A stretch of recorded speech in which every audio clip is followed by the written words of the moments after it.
Minha gente, vamos lá ao nosso bate-papo, nosso podcast do dia. O nosso podcast de hoje é com a minha querida Yasmin, psicóloga. Pois é, ela sempre vem para cá o nosso programa trazer um pouco de alegria para aqueles que estão nos ouvindo, para aqui o pessoal da rádio também, e trazer o mais importante, que é conhecimento, né? A Yasmin vem compartilhar com a gente aqui de assuntos importantíssimos do nosso dia a dia, de assuntos que referem à nossa saúde mental, que é o tema de hoje. Yasmin, bom dia, é um prazer imenso tê-la de volta conosco aqui na Cidade FM. Já nos encontramos aqui várias vezes, né, nesse estúdio para falarmos de saúde mental, hoje também sobre outros assuntos, e sempre foi assim de muita importância, né, para os nossos ouvintes, sempre foi muito de maneira especial, trazendo conhecimento. Muito obrigado, seja bem-vinda. Muito obrigada, eu que agradeço o convite, né, uma satisfação estar aqui novamente, de casa nova, né, adorei o ambiente novo, e estar com você mais uma vez também é um grande prazer. Gosto muito do meios de comunicação para levar conhecimento, para a gente ampliar horizontes, ampliar perspectivas, de que forma a gente pode fazer o melhor por nós mesmos. E aí, se tratando do tema muito convidativo, já no mês de janeiro, que é um mês de campanha, né, de saúde mental, Janeiro Branco, uma campanha já nacional, instituída como lei nacional. E aí é um devido momento da gente fazer esse chamamento de parar e refletir sobre a saúde mental, sobre quais perspectivas a gente pode fazer de melhor para nós e para a nossa coletividade, para a nossa sociedade. E aí nós temos, né, como lema, o que fazer diante da nossa saúde mental. E a hora é agora. Parar para pensar e fazer novas ações e atitudes que comunguem realmente para a qualidade de vida que a gente precisa.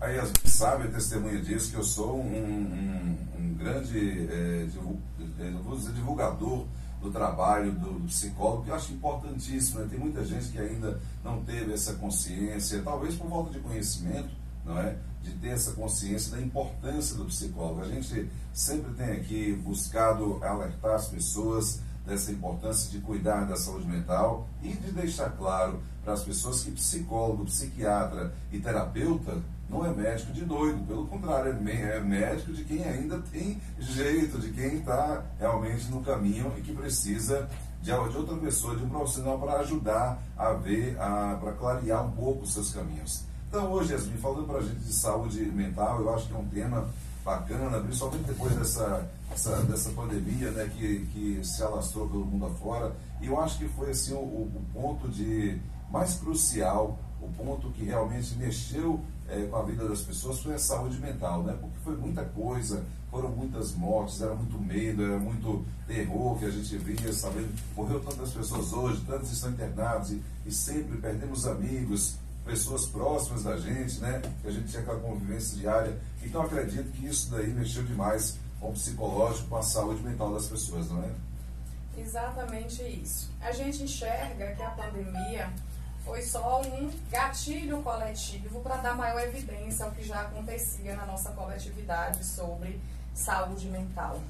A gente pode trazer como dado, né, desde 2016, a gente tem dados estatísticos que a cada 40 segundos morre uma pessoa de suicídio. Então, a gente poderia já considerar que já existiu uma pandemia subnotada, né, em relação ao adoecimento mental. E aí, posteriormente, né, essa mobilidade que houve no período pandêmico, pós-pandêmico, trouxe em maior evidências as questões de saúde mental. Então, trouxe uma notoriedade em saber que a gente precisa trabalhar, que a gente precisa prevenir, e tem aspectos preventivos, né, que realmente legitima ter uma melhor qualidade de vida e uma melhor qualidade de saúde mental.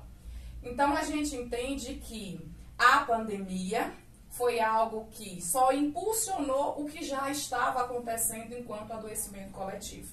A gente pensar que a cada 40 segundos uma pessoa se suicida é um dado realmente pandêmico. É preocupante, né? É totalmente preocupante e alarmante, o que necessita de políticas públicas, o que necessita de autocuidado, de subjetividade, de autoconhecimento e que necessita de ações institucionais. A gente não pode cuidar e pensar em saúde mental simplesmente no aspecto subjetivo, de responsabilizar somente o sujeito em si, no seu cuidado. A gente precisa pensar nas instituições e a gente precisa pensar nas políticas públicas, a gente precisa pensar no que os governantes de fato podem priorizar e disponibilizar à população para ter uma qualidade de vida. Até porque foi por isso que votamos, até por isso porque a sociedade é organizada e tem os eleitos políticos, né, para cuidar daquilo que é do povo, para gerenciar a população. Como você falou aí, a questão da pandemia veio somente para dizer assim, vamos dar uma freada brusca nesse carro aqui, e quem está em pé vai cair, quem está sentado com o cinto de segurança vai permanecer onde está, mas quem não está bem vai se chocar, vai bater, vai cair. Então, como você disse, interessante, foi apenas um gatilho, né? Foi uma freada para dizer, olha gente, vamos olhar para esse assunto o que está acontecendo. Ô Yasmin, existe uma diferença entre saúde mental e saúde emocional ou as duas são a mesma coisa? Não gosto de colocar as duas coisas como a mesma associação. Gosto muito do termo da saúde mental porque a gente está falando da integridade do sujeito. E muitas vezes quando a gente fala emocional parece que se trata só das emoções. Sim. E aí a gente precisa pensar na integralidade do sujeito para além do aspecto emocional, afetivo. A gente precisa pensar na saúde física, na saúde do social, né? Nas próprias questões de como você lida com sua subjetividade, com suas potências, com suas limitações, como é que você se relaciona com o seu trabalho. Então, é pensar nessa integralidade e que todas essas facetas perpassam a saúde mental. É onde a gente volta ao começo, quando eu disse que o psiquiatra, o psicólogo, o terapeuta não é só para pessoas que já estão com um estado emocional avançado, com uma doença, né, como a esquizofrenia, por exemplo. Às vezes a pessoa leva uma vida comum diariamente, numa rotina, muitas vezes hoje em dia a gente vive muito a questão do imediatismo, não é? Até porque as redes sociais parece que acabam nos direcionando para isso, e vivendo esse imediatismo no dia a dia, às vezes até uma pessoa que leva uma vida normal, uma vida comum, mas ela tem a sua saúde emotiva, emocional, a sua saúde mental afetada e não sabe disso, né? Exatamente. Às vezes a pessoa tem a questão desse problema do seu estado mental, emocional, da sua saúde mental, que não está bem, mas ele já acostumou tanto, né, já se moldou tanto aquele ambiente, onde, por exemplo, a dona de casa estava fazendo aquele almoço todo dia, naquele padrão de repetições, talvez tenha realmente essa questão desse problema da sua saúde mental afetada e não sabe disso. Como então detectar se a saúde mental da pessoa está bem ou se não está? Existe alguma coisa, alguma receita, ou vamos dizer, receita não tem, mas vamos dizer assim, existe alguma avaliação que a própria pessoa pode se fazer e dizer, não, minha saúde mental precisa de uma atenção especial? Isso. Para ser na relação da própria pessoa ter essa autonomia, é entender que ela tem um certo autoconhecimento, de ter devido tempo para se perceber o que tem alterado no funcionamento dela. Quanto mais a gente tem autoconhecimento, quanto mais a gente se percebe, a gente tem maior capacidade de poder gerenciar e fazer escolhas que possa comungar com o que a gente realmente deseja, com o que a gente necessita. Acaba muitas vezes as pessoas naturalizando o adoecimento. Sim. E aí isso acontece pela ignorância mesmo, a falta de conhecimento, de entender que aquilo se trata de um adoecimento. É muito comum chegar no consultório, pessoas que vêm encaminhada de outros especialistas, e aí quando chega ao consultório a gente se depara com um quadro de toque. Só que a pessoa nunca viu aquilo como uma doença. Para ela normal. Era natural, ela sair, fazer o nome do pai não sei quantas vezes, ela ter todo um ritual padronizado, rígido, conferir uma chave da porta, né? Já saiu, mas eu tenho que voltar para checar o gás, se eu deixar uma luz acesa. E aí entende como um comportamento padrão e natural. E aí não é, né? Chega ao ponto de entender que eu desafio a você a sair de casa sem fazer o nome do pai, sem fazer as 3 orações e sem fazer a checagem. E aí ele vai perceber que aquilo de fato traz uma desordem. É verdade. Ele não vai conseguir realmente entender como um movimento natural. ele vai ficar ansioso, ele vai ficar pensando o tempo todo naquilo, vai trazer a perspectiva, mas que pode acontecer algo negativo, porque ele não desligou o gás, porque ele não trancou a porta, ele não checou se a porta realmente está trancada, e aí ele vai ficando refém do adoecimento. Isso aí entra na parte das pessoas que, por exemplo, pensam assim, se eu passar das superstições, se eu passar embaixo de uma escada, pode me acontecer tal coisa. Se eu passar numa encruzilhada e tiver alguma coisa, isso também seria toque? Exatamente. A superstição seria toque? Essas associações que um comportamento de causa e efeito. Se eu fizer isso, a consequência já está pré-estabelecida mentalmente para essa pessoa. E não tem correlação alguma. Não tem nenhum tipo de correlação, não tem casualidade nisso. Só que a crença desse sujeito é como se de fato acontecesse algo.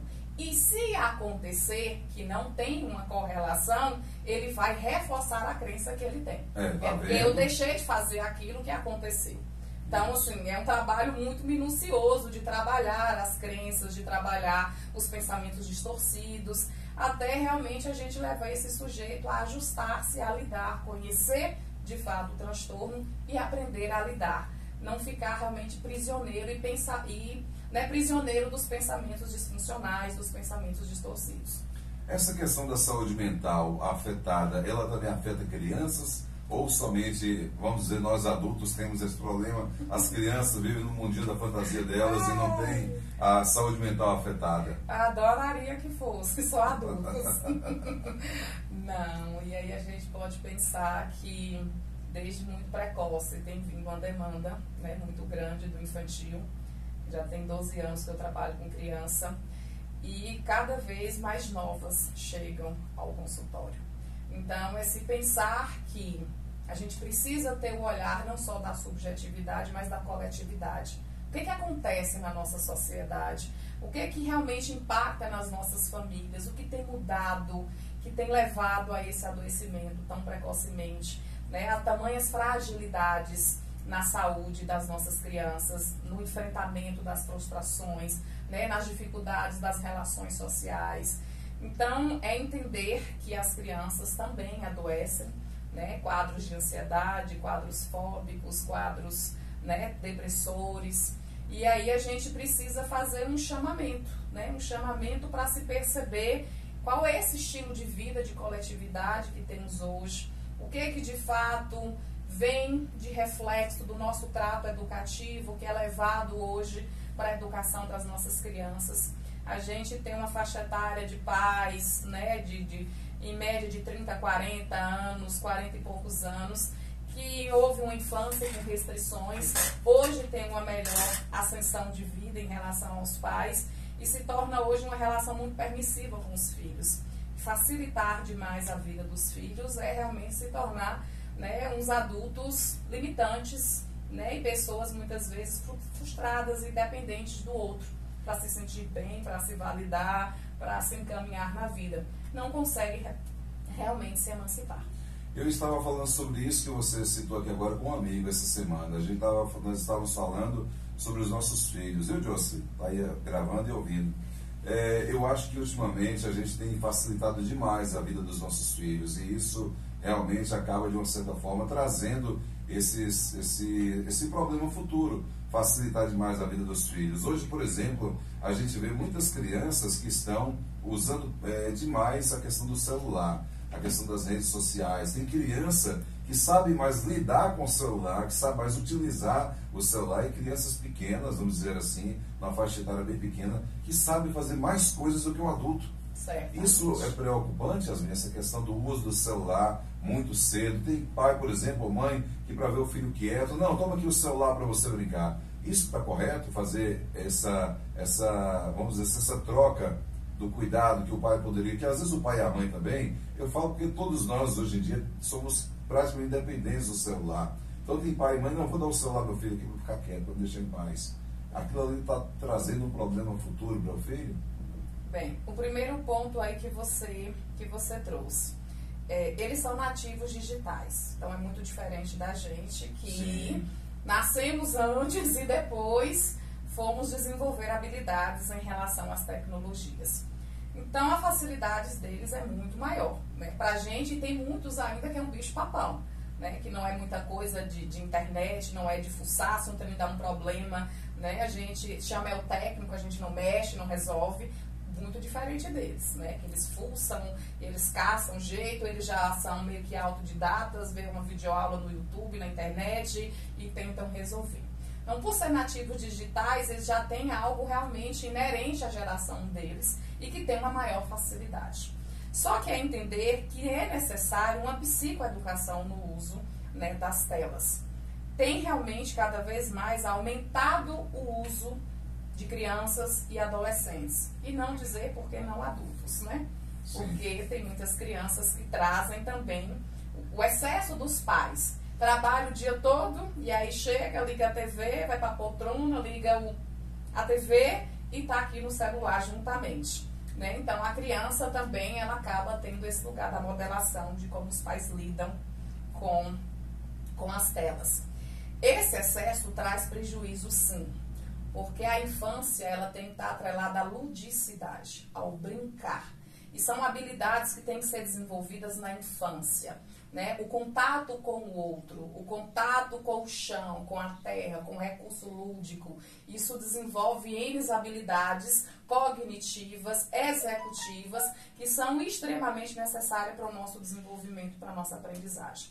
Então, quando eu dou um celular precocemente a essas crianças de maneira indevida, deliberada, eu estou entendendo que eu estou fazendo cortes, podas neurais de desenvolvimento e de aprendizagem. Ou seja, aquele momento que ele poderia estar ali brincando, interagindo, jogando bola com outras crianças, ele está ali ligado nas telas. Exatamente. E aí eu estou entendendo que é um sujeito que ele está se desenvolvendo de uma maneira muito limitada, que ele não está utilizando todas as potências, né, que nós biologicamente temos que podem ser desenvolvidas. É tão grave isso, Ricardo. Eu já recebi crianças, mais ou menos com 4 anos e meio, 5 anos, que na primeira consulta, e aí no final a criança entra, a gente tenta ali estabelecer o vínculo, a impressão que dá é de ser uma criança autista. Olha só. Não é autista, não nasceu, não tem realmente, né, todos, né, não fecha os critérios realmente de autismo, de TEA. Mas a maneira como a criança se comporta, a limitação que tem de linguagem, a limitação que tem de explorar um recurso o mais simples possível. Extra, né? Exatamente isso. Não tem essas habilidades, né? Tem atraso de linguagem, tem atraso motor, crianças que têm dificuldade de interagir, né? De ter uma certa espontaneidade pelo excesso de telas. Eu tenho notado também, Yasmin, inclusive queixa de alguns amigos meus que têm crianças, em que as crianças estão ficando um pouco agressivas, estão ficando muito nervosas com facilidade e às vezes desobedecendo os pais e tendo assim uma maneira diferente do ser criança, não agindo como criança, meio que robótico. Seria isso então, essa questão depois do uso do celular que está causando tudo isso, essa falta de interação com as crianças? A gente pode levar em consideração, sim, esse dado como algo muito relevante. A criança ela fica exposta a horas de hiperfoco, né? Então, ela está hiperfocada naquele joguinho, hiperfocada naquele desenho, né? E muitos são joguinhos, né, de luta, de mata, morre, né? Tem uma relação competitiva, não são joguinhos de colaboração, são poucos que realmente entram nesse lugar de ter esse tipo de jogos, de estímulos. E todo esse excesso de tela, de hiperfoco, faz com que o cérebro tenha, né, todo um movimento de ser enxertado mesmo. Sim, focado naquilo. E a partir do momento que é retirado, aquela criança ela tem um maior limiar de ter uma baixa tolerância à frustração, de ficar mais irritada, desatenta, mais reativa, né, a qualquer situação de contexto, e isso vai desembocando em alterações comportamentais.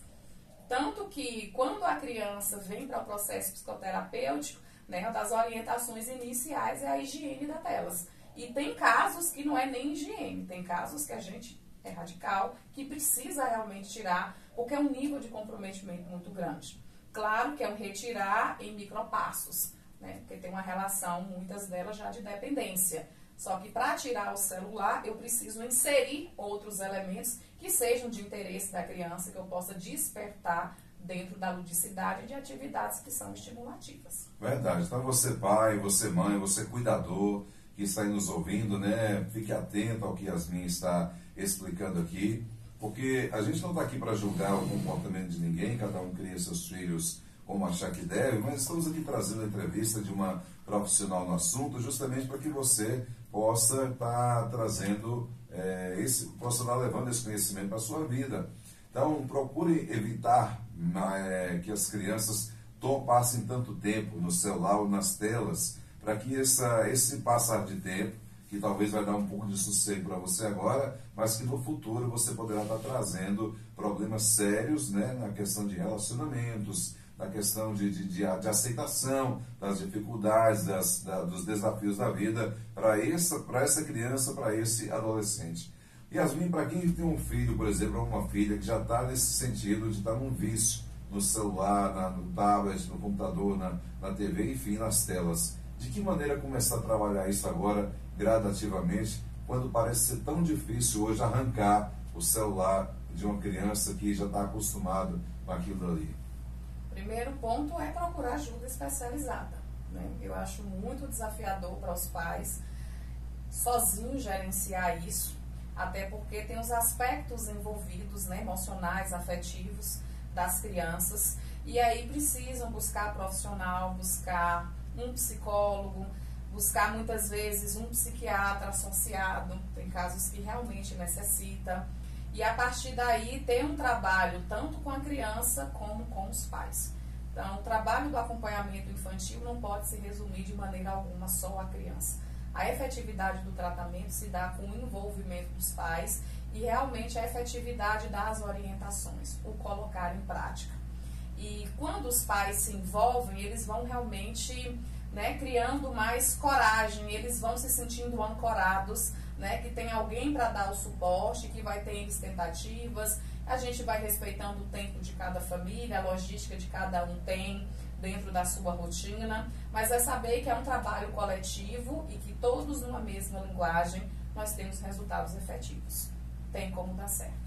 Pois é importante você prestar muita atenção, porque a gente traz esse conhecimento justamente para melhorar a qualidade da saúde mental dos seus filhos, da sua vida, da sua família. Yasmin, a pessoa não tendo o cuidado com a saúde mental, você citou no começo aqui a questão do suicídio, que a cada 4 minutos, a cada 40 segundos, uma pessoa comete suicídio. Isso é um dado alarmante, né? E um dado muito triste, porque a pessoa que chega ao ponto dele tirar a sua própria vida, porque ele já chegou no esgotamento mental zero, né? Já está realmente no fundo do poço, é isso? Para chegar pedindo socorro, porque já chegou num ponto onde não tem mais como. Porque eu estava lendo Augusto Cury, ele disse em um dos livros dele que a pessoa que comete suicídio não quer tirar a vida. Alguém pode falar assim, mas como é que não quer tirar a vida se ele se matou? Na verdade, a pessoa queria matar a dor. E para matar a dor, ele acha que tirando a vida estaria matando a dor. Exato. Chega a esse ponto justamente porque foi começando com coisinhas pequenas, né? Ninguém chega a um ponto de cometer suicídio, opa, estalou o dedo da noite para o dia, vou me suicidar. É algo que vem se alastrando, crescendo, porque a pessoa não cuidou da sua saúde mental, né? Isso pode ter sido um gatilho pequeno de algum problema que aconteceu na infância, na adolescência, ou na juventude, ou até mesmo na fase adulta, mas que ela não cuidou, a pessoa não cuidou daquilo, foi deixando criar e aquilo virou uma grande ferida. Eu entendo que, em se tratando de adoecimento, para quem sente nada é pequeno. Talvez para quem está de fora, para quem realmente saiba lidar com a situação, pode enxergar como pequeno. Tem muitas coisas que vêm da infância e que não tem o manejo de lidar, de dar conta. Muitas vezes não é visto quem é de fora dos responsáveis como algo também importante. E aí vai sendo algo embotado, vai sendo algo que a pessoa vai carregando ao longo da vida e vai tendo fases da vida com maiores desafios. E a gente sabe que à medida que a gente cresce, a gente tem mais exigências sociais, a gente tem mais desafios. E isso vai desembocando em maiores desajustes.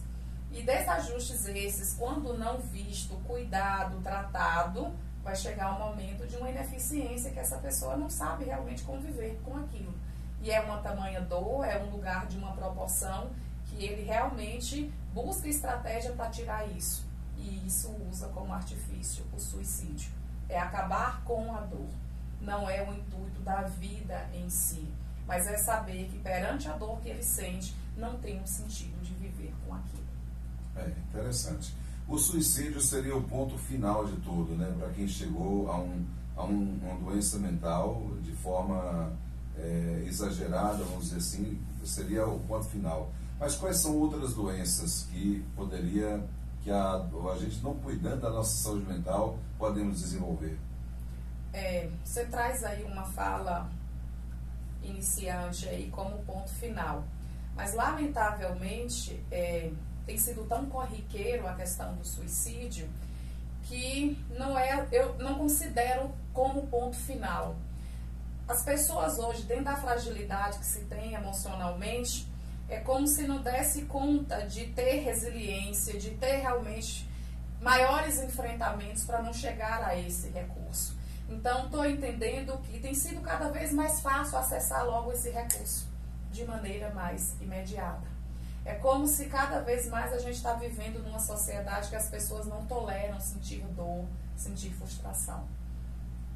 Não estão preparadas para isso. Exatamente. Está tendo essas fragilidades e isso tem levado com maior facilidade ao suicídio. E aí esses índices diz claramente isso.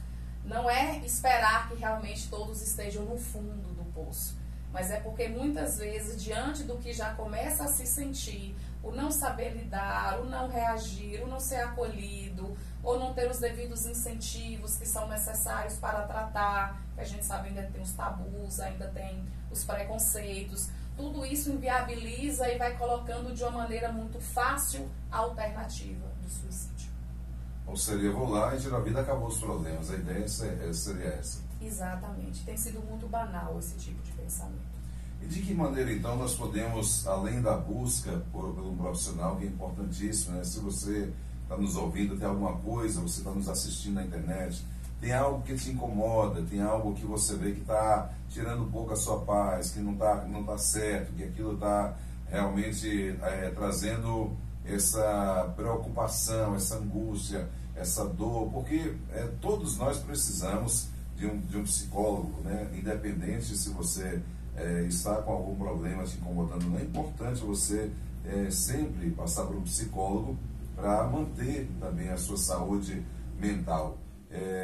Você está nos ouvindo, busque ajuda caso você esteja precisando. Você tem que estar consciente de que você necessita dessa ajuda, porque encarar o psicólogo, o psiquiatra como sendo médico de pessoas que estão num grau de loucura, como muita gente pensa, é um tabu que a sociedade criou e que você está acompanhando. Então é importante que você possa olhar para o psicólogo como um médico, como alguém que tem ali uma forma de ajudar você a trilhar seu caminho e encontrar aquilo que de uma certa forma está lhe trazendo um incômodo, lhe está trazendo aquela situação em que você não está feliz. A gente fala também de relacionamentos abusivos, né, Yasmin? Quando as pessoas estão no relacionamento abusivo, a tendência é que a sua saúde mental ela esteja também muito abalada, muito comprometida. E aí ele não pode nem estar feliz, nem também fazer o outro feliz. Na verdade, quando a pessoa não tem aquele amor próprio, eu queria que você falasse um pouquinho dessa importância da pessoa ter esse amor próprio para o seu autocuidado, para que tenha uma saúde mental realmente 100%, vamos dizer assim. Tem sido muito frequente, né, os relatos dentro da clínica de pessoas adoecidas, né, por esse viés das relações. A gente precisa entender que a nossa blindagem para o nosso sistema, né, o nosso sistema imunológico de saúde mental, eu compreendo que seja a nossa autoestima. E entender que a autoestima é um lugar de cultivar, não é algo que vem pronto, mas um lugar que tem que ter uma coerência realmente real do que você é, do que você percebe. Um lugar que a gente precisa perceber o nosso valor, as nossas potências e também as nossas limitações. E não enxergar as nossas limitações como algo sempre negativo.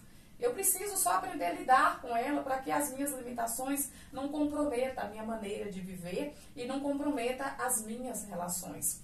Quando a gente tem essa autoestima fragilizada, quando a gente não cultiva esse lugar do amor próprio, eu estou mais propenso, né, a estar vulnerável nas relações, a se doar demais em troca, né, do que o outro possa nos dar.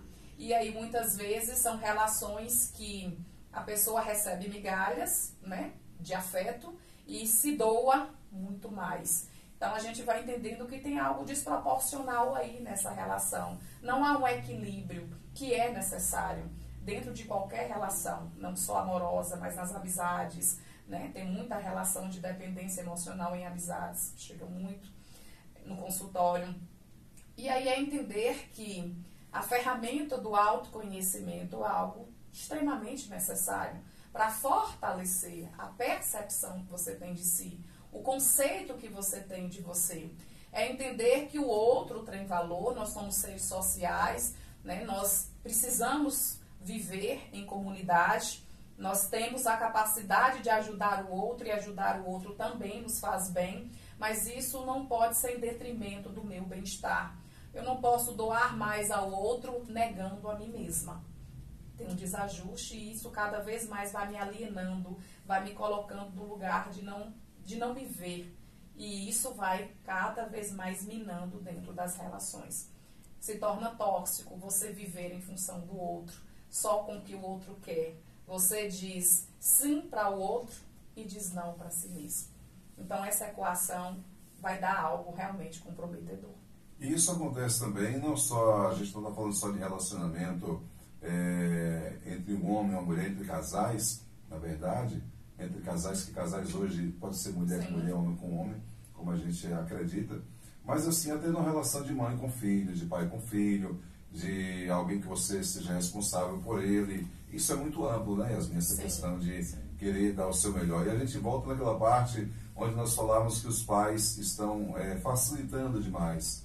Então a gente pensa hoje assim, eu como pai já pensei tantas vezes, não, eu quero dar para minha filha aquilo que eu não tive, não quero que minha filha passe, né, o que eu já passei, aquela situação que eu já passei. E na verdade, cada um tem que passar pelos seus processos para se preparar para a vida, não é? Exatamente isso. Né? Recentemente, fim do ano, eu tive uma fala, né, no SEJA, na escola de Itiaju, com pais realmente sobre isso. Porque esse lugar da superproteção, esse lugar do facilitar demais, cada vez mais eu fragilizo e eu estou educando pessoas para ser medíocres, para ser pequenas, para não saber lidar realmente com as adversidades da vida. E eu não posso ter um viés ilusório de achar que vir nessa vida é só para ser feliz. Não é o sentido do estar aqui. E aí é muito importante cada um pensar, parar e refletir qual é o real propósito. De que sentido você traz para a sua vida. Porque a gente precisa entender que o estar aqui, isso independentemente de religião, é para entender que a gente pode evoluir enquanto estamos aqui. Sim. E lamentavelmente entendo que não é todas as pessoas que nessa vida vão ter essa devida condição. Mas é entender que eu posso tentar ser o meu melhor sempre. E quando eu tenho essa compreensão de tentar o meu melhor sempre, eu já estou enxergando como um propósito. Porque eu sendo o melhor para mim, eu tenho condições de ser o melhor para o outro. E aí tem que ficar muito claro que eu preciso permitir o outro crescer na medida que ele possa, não na medida que eu quero. E aí vem as relações de exigências, a gente exige demais dos filhos, né? Muitas vezes muitos pais comparam os filhos, muitas vezes facilita demais a vida dos filhos, achando que está fazendo o melhor projeto de educar. E lamentavelmente não. Vão ser sujeitos adoecidos, medíocres e que não vão conseguir se emancipar na vida.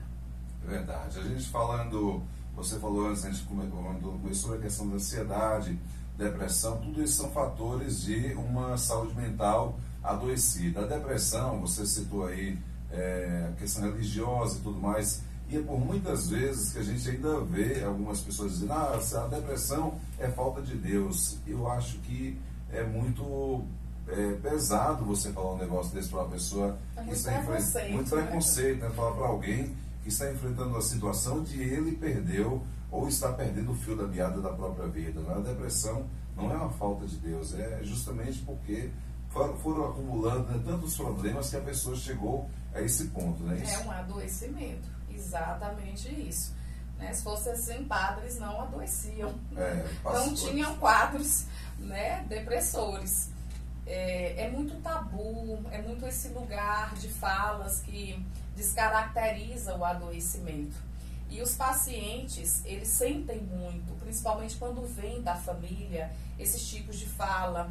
É porque não tem o que fazer, fica trancado só dentro de um quarto, não tem uma louça para lavar, não tem fé em Deus.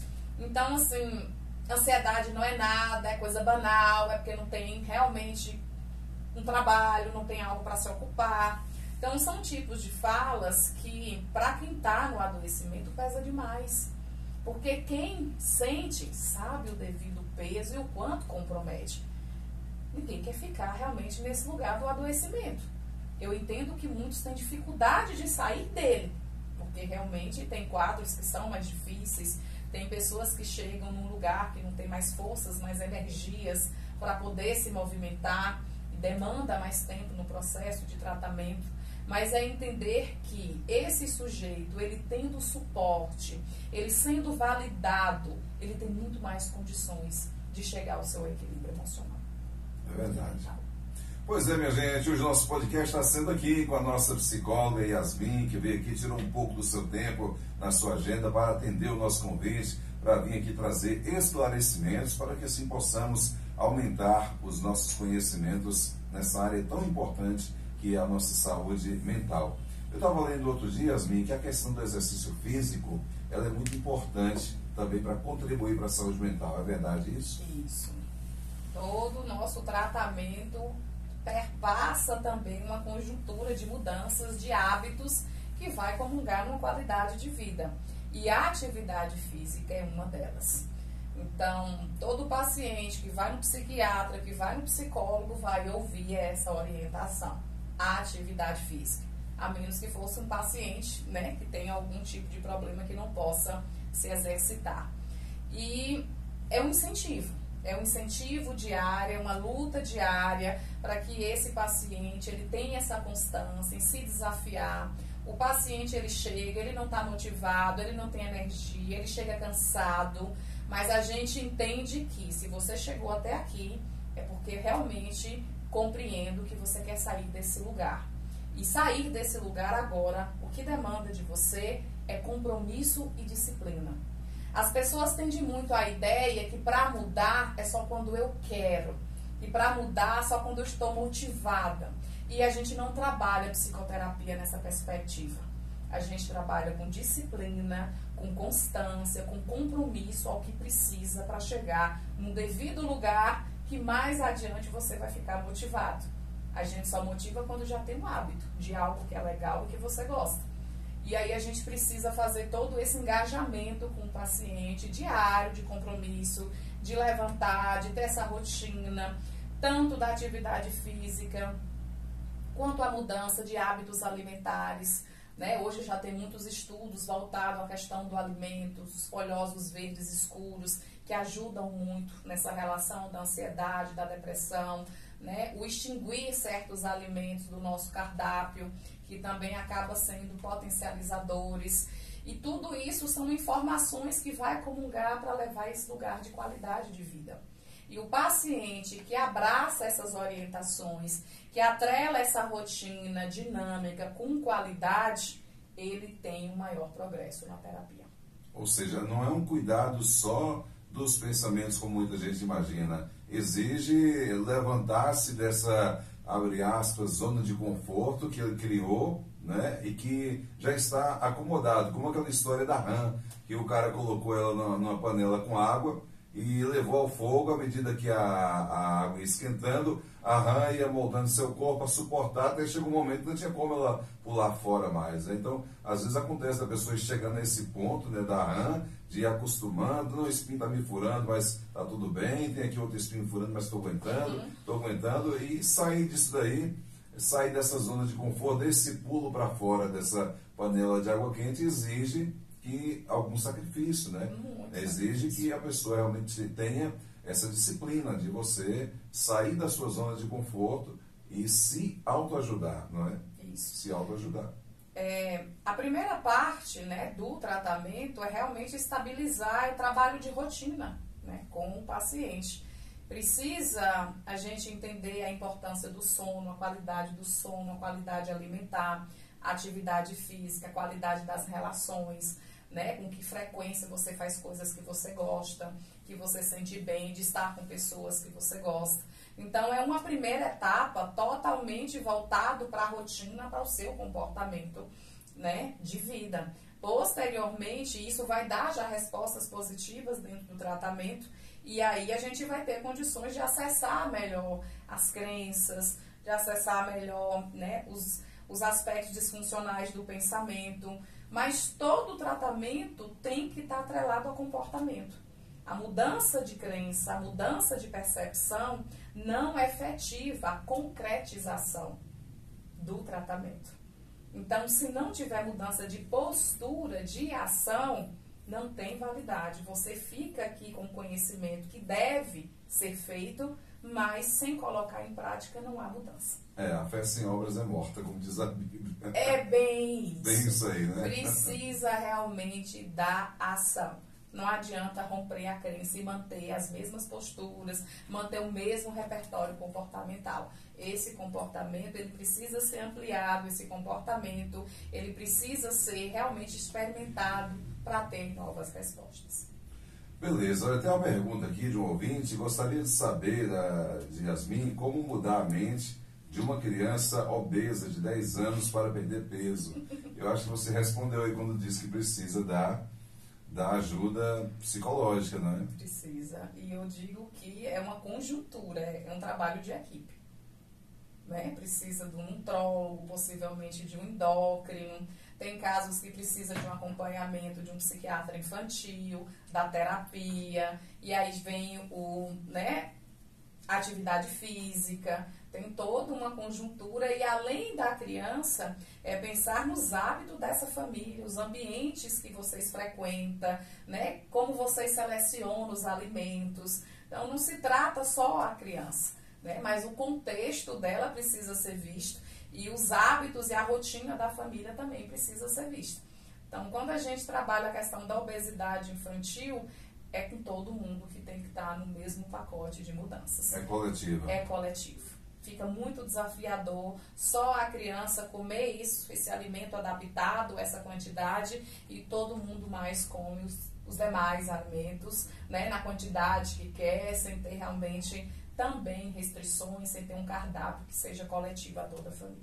É um trabalho mais amplo, não é verdade? Exatamente. Para ter uma melhor efetividade, tem que ter essa perspectiva.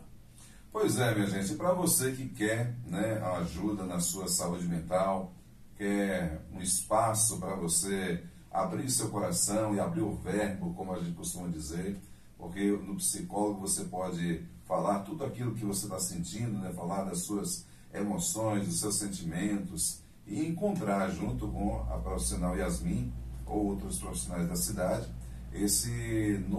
essa nova maneira de ver a vida, de ver o mundo. É muito importante que você faça esse tratamento, essa consulta sempre com o psicólogo. Eu vou pedir a Yasmin para deixar aqui o endereço da Clínica Equilíbrio, que é a clínica da minha amiga Yasmin, e também o telefone de contato, se alguém tiver interesse, né, pega a caneta e papel para anotar o telefone da Yasmin para tirar alguma outra dúvida sobre o atendimento dela, né, falar sobre as questões que talvez a gente não tocou aqui no telefone, que você gostaria de buscar ajuda. Vou pedir a Yasmin para deixar o número dela e também o endereço da clínica para que você possa ser atendida. Fica situado a Equilíbrio, né? Equilíbrio Psicologia, atende tanto eu como Carmen, psicóloga, somos parceiras. É na rua Cosme de Farias, subindo ali a rua do Banco do Brasil, sentido hospital. Fica em cima da loja Multicoisa de Giló e Maria de Tindu, todo mundo conhece ali, que faz, né, umas comidinhas muito gostosas. Verdade. É boa, né? É boa. Sou suspeita.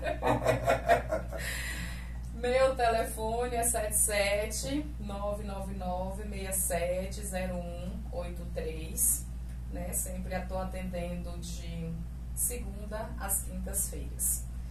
E aí, sejam bem-vindos, quem se interessar, quem realmente vê, né, a necessidade, estamos aqui para poder contribuir, tanto eu quanto a minha colega Carmen. E desde que tenha paciência, porque a agenda de Yasmin é sempre cheia. Esperar. Tem pessoas aí que conseguem tolerar um pouquinho, né? E aí devagarinho a gente vai conseguindo fazer alguns arranjos para tentar atender a todos. Eu gostaria de fazer essa ressalva, né, em relação ao Janeiro Branco, que é esse mês de campanha de conscientização quanto à saúde mental. Estamos fazendo 10 anos, né, de campanha, começou em Uberlândia, por um grupo pequeno, um movimento pequeno que tomou uma expansividade, depois do estado, depois outros estados e agora de cunho nacional. Né, dia 25 de abril do ano passado foi instituída uma campanha, né, como lei, né, saindo no Diário Oficial. E o porquê Janeiro Branco, né? E aí é bem interessante, por que o mês de janeiro e por que branco? E aí a gente precisa entender que janeiro é um mês de passagem, de final de um ciclo, de um ano, início de um novo ciclo, de um novo ano. E é muito importante a gente ter em mente esses rituais de começar o ano fazendo reflexões sobre nossa vida, do que ficou para trás, do que a gente fez de legal, do que a gente tem de perspectiva para o ano, o que de fato eu vou focar.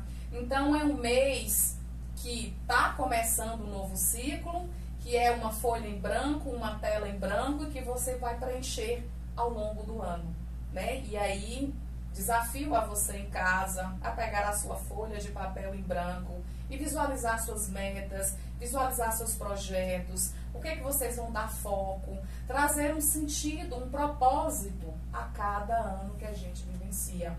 Não dá para viver, deixa a vida me levar, a vida leva aí, como Zeca Pagodinho. É saber que é a gente que toma as rédeas da nossa vida, é a gente que pilota, né, o nosso avião. E ter esse direcionamento, ter essa perspectiva que você tem intenção de viver, isso nos dá uma melhor qualidade de vida, um melhor direcionamento. Então, é um janeiro branco para a gente parar, para refletir sobre nossa vida e também de buscar direcionamentos e sentidos para o que a gente